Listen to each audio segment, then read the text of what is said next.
Hey, what's up, guys?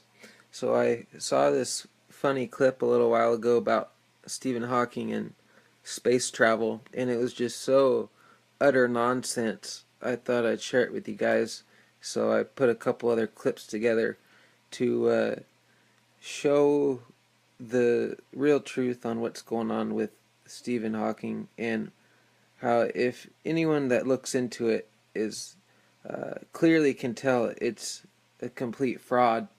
And I saw a channel that was talking about how he has lived so long, and so many people watched it, so many people have thumbed it up, and it just goes to show you how many people are unaware and deceived of what's going on, and how they just don't look into anything, investigate it, even question it to really realize what the truth is and how it is. So that's another thing that kind of motivated me to make this video.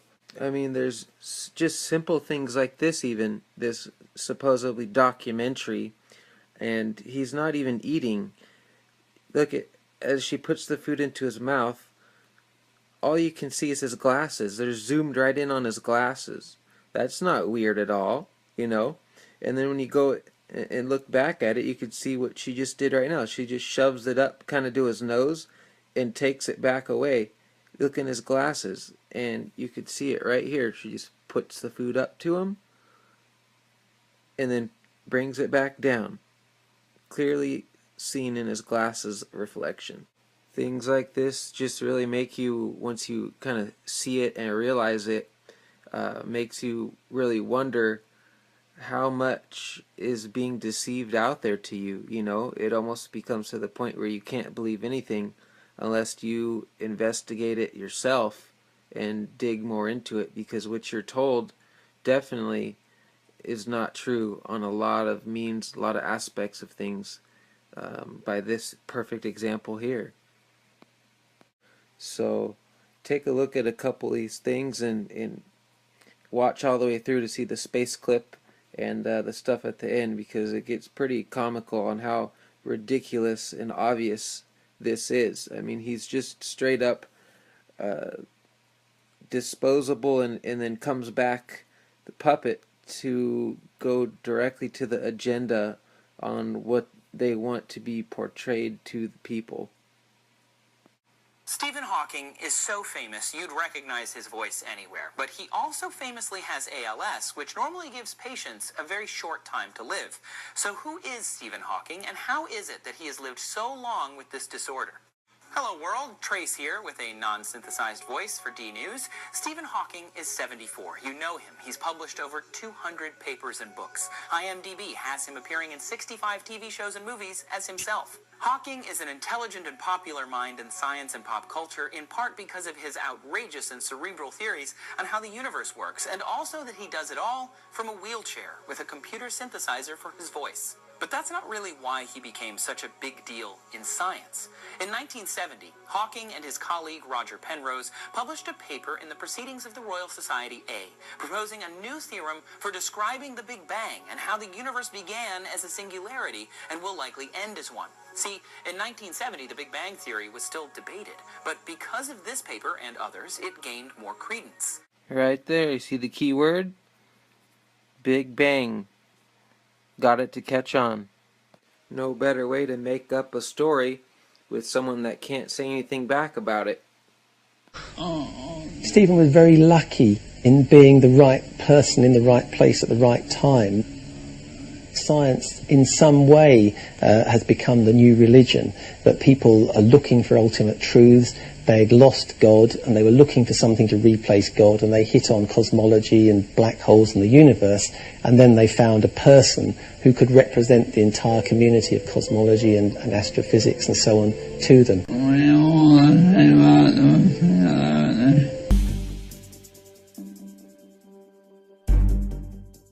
The world-renowned British physicist, Stephen Hawking, has made a prediction about humanity. According to the scientist, the human species will not last for another 1,000 years until it escapes Earth to inhabit some other planet in the universe. During the session, Hawking emphasized on how scientists should keep looking into the space for the future of humanity and that people should continue to show interest in space. I've been lucky. I've lived an extraordinary life, exploring the universe and attending the odd party or two. But imagine I could go anywhere and see anything. Well, in this bad boy, I can. Give me a break!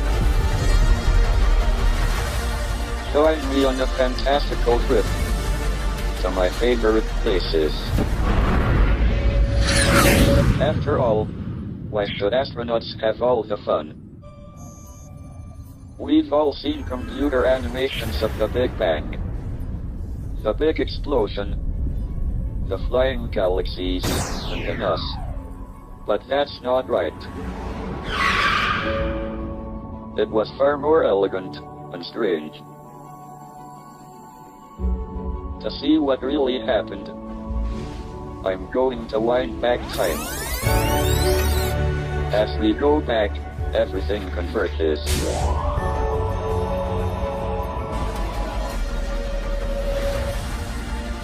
From a black hole to the Big Bang. Saturn to Santa Barbara. Oh, how ironic, flying right over a church. On a fantastical journey to my favorite places. Only on Curiosity Stream.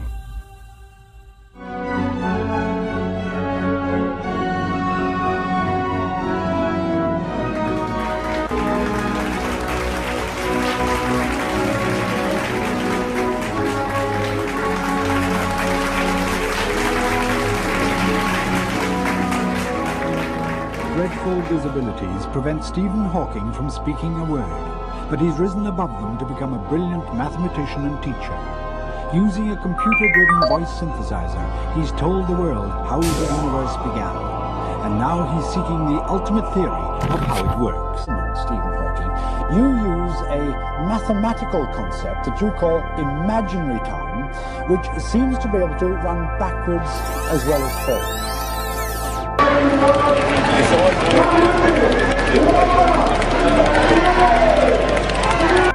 In our theories, there are two kinds of time.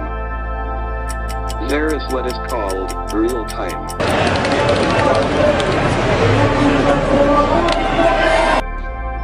This is a kind of time that is measured by a clock.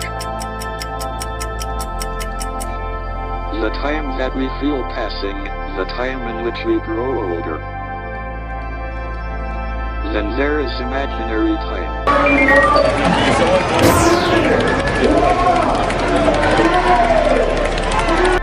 Of course, imaginary time is an idea that science fiction writers, like Arthur, have used in their stories.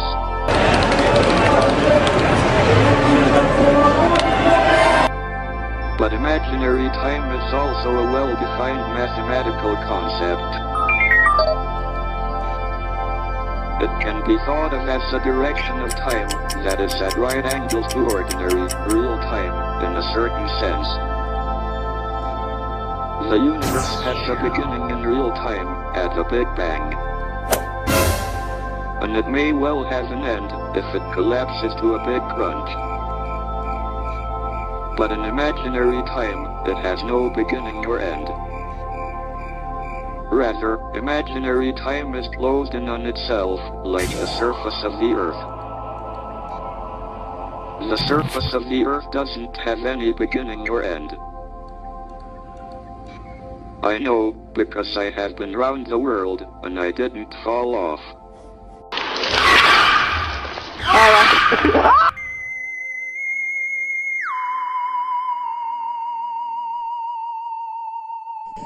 In the late 1970s, black holes were sexy. People latched onto Hawking as the guru who could explain the mysteries of the universe.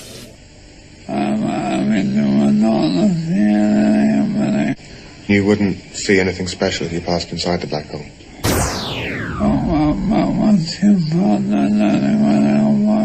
But once you pass a certain critical point,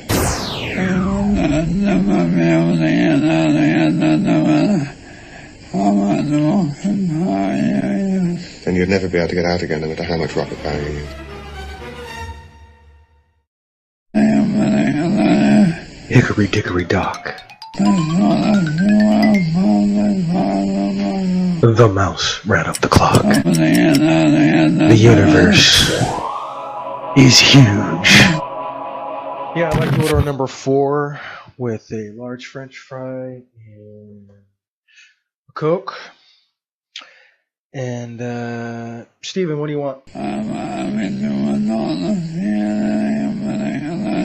Okay, I'd like a Whopper with cheese. Hold the tomato. Large French fry. And a large Coke. What's that, Steven?